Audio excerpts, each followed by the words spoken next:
Hello everyone, welcome to this video. This is going to be a video about transcending the ego. So Josh, what question is the number one question on the sheet? I'll start with the subject. The implications of being an animal transcending to human consciousness, a new soul inhabiting a human vessel, a human body, and the steps to overcome the ego, the emptiness within. Question 1. How do you interpret the ego as being? What is the nature of the ego or lack thereof?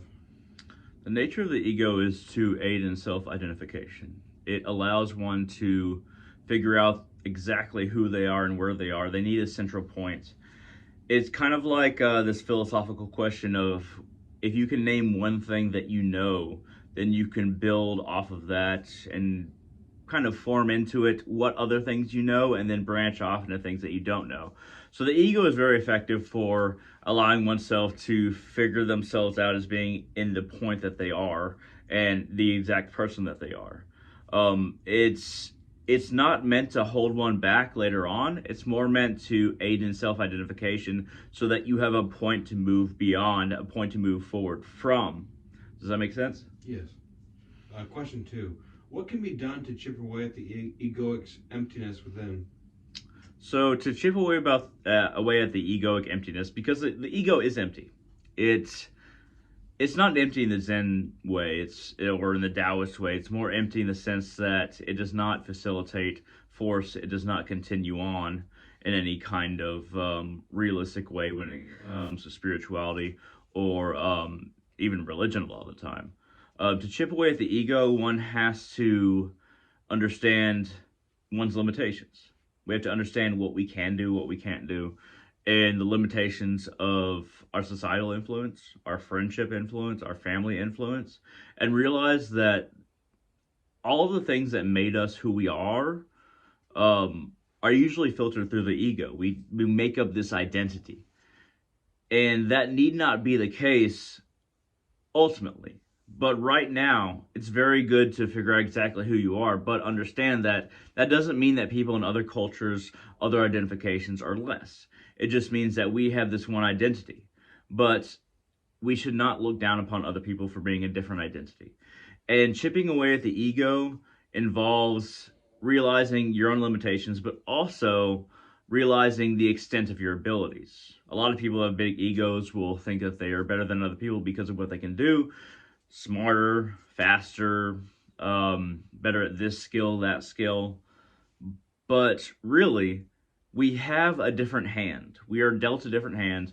We're dealt a hand that is very unique to us, but that doesn't mean that it's greater or lesser than the potential of other people. So, in regards to the potential of other people, they will have different skills. If you feel like you have less skills, if you feel like you have an inability to meet the current day as is what is expected of you from society, then you should take reaccount of yourself. You should really examine yourself, saying, what can I really do? That doesn't mean that even if you don't feel like yourself is being completely aligned with a societal duty or a societal ability to maintain a career or go down a particular path that society offers, sometimes it takes some jerry-rigging, because there's a lot of us who really don't fit into society exactly how society allows people to fit into it. So we have to figure out exactly where we are and how we can be a part of society without compromising who we are. And that's very, very difficult, but it's very important for a lot of us, in the United States especially, but in most countries in general. At any rate, what's the next question? When your true self comes closer to emerging away from the ego, what course of actions do you recommend going further with? So I have not split myself off from my ego just yet, and there's still a lot of ego in me. But once you do, as far as the research that I've done, the cross-referencing different religious and spiritual texts, and even philosophical texts, the way you move forward it's very similar to other people who have thrown down the ego. And there's very few that the average person would know, because it's not something that's like headlined. It's not something that's just out in your face like most of our existence. So I can't say definitely on that question, but I will say that there's this idea in Hinduism that you use sattva, purity, to cross the ocean between the material and the completely spiritual life. And once you get to the spiritual life, you get rid of the canoe, you get rid of the boat. Um, Whatever your internal essence is, the nature of your mission, that will become more relevant and to a greater quality once you go across the waterway, once you use virtue to cross this piece of water, whether you think of it as the ocean or a river or anything like that. There's different cultures that think of it as different things. Once you traverse that with virtue, then you will likely know your inherent nature and what you are meant to realize or what mission you're meant to play. And then that comes into contact with reality once you hit that further shore. Does that make sense? Yes, it does. Okay, so next question. Question 4. Is there any soul beyond redemption in the light and the love of the source? Is there any soul beyond redemption from the light and the love of the source? No, there is no soul. There is nothing that cannot be redeemed when it comes to the source. Everything that comes from the ocean will return to the ocean. The ocean of consciousness, and if we were going to extend that to the infinite energy that the source is, everything that it has become must return to it, because, a lot of Hindus and a lot of other spiritual people in different traditions and different paths, we believe that God became everything, and that no matter how long it takes, everything will come back to God, will come back to the source. I say God in the sense, and when I say God, a lot of people will think that God is separate from us, but really for me and a lot of people, God became everything. So everything will eventually be retracted back into God. It's the idea of the Big Bang. That's, after the Big Bang, things have been slowing down. A lot of people think that they'll come back.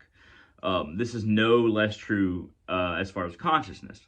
So no matter how many trials or tribulations different spirits and consciousness have to go through, everything will eventually come back to the source. You can even say something like Satan himself, though it may take a long time. It might even take multiple days of Brahma, which is multiple Big Bangs.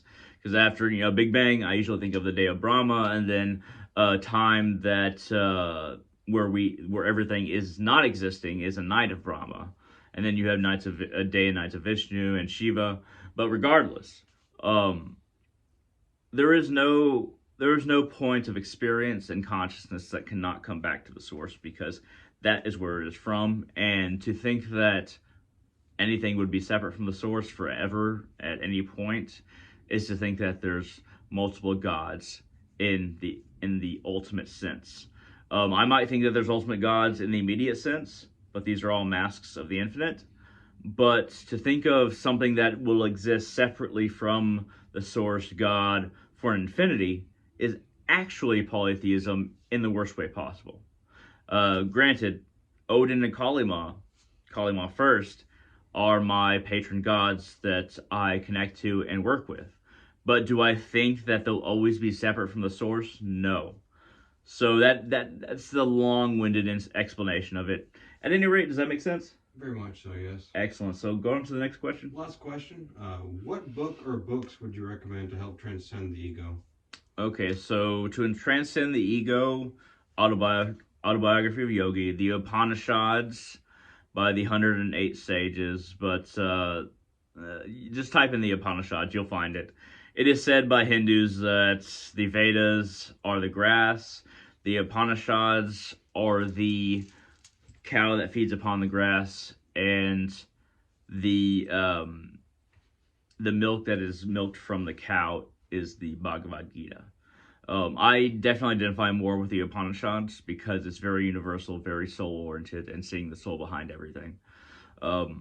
Autobiography of a Yogi, Paramahansa Yogananda and his disciple Swami Sri Yukteswar. Swami Kriyananda. Sri Yukteswar is Paramahansa Yogananda's master. Paramahansa Yogananda is a wonderful being. I would say that he's enlightened to a certain extent. I'll put up his name and his image here, and you can kind of research that, and also Self-Realization Fellowship. You look that up in California, and Swami Kriyananda is the disciple that I listen to most from him. Um, it's there are books that will be more attractive to you based on the path that you're on. My ultimate path is very much associated with Paramahansa Yogananda, but my magical path is very much associated with blood magic, chaos magic, and different forms of magic based on how I augment my abilities to work with that source that is magic. As far as overcoming the ego, that honestly is mostly a personal journey, but I will say that anything by Paramahansa Yogananda, and I would even say Sadhguru, um, will help you work past the idea that you are the solid and everything else should flow around you. At any rate, does that kind of wrap it up? Yeah, thank you very much.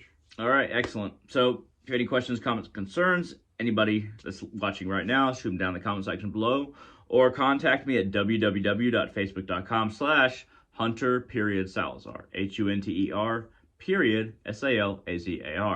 At any rate, please find yourselves. Please try to understand yourselves. And all of you, have a wonderful day.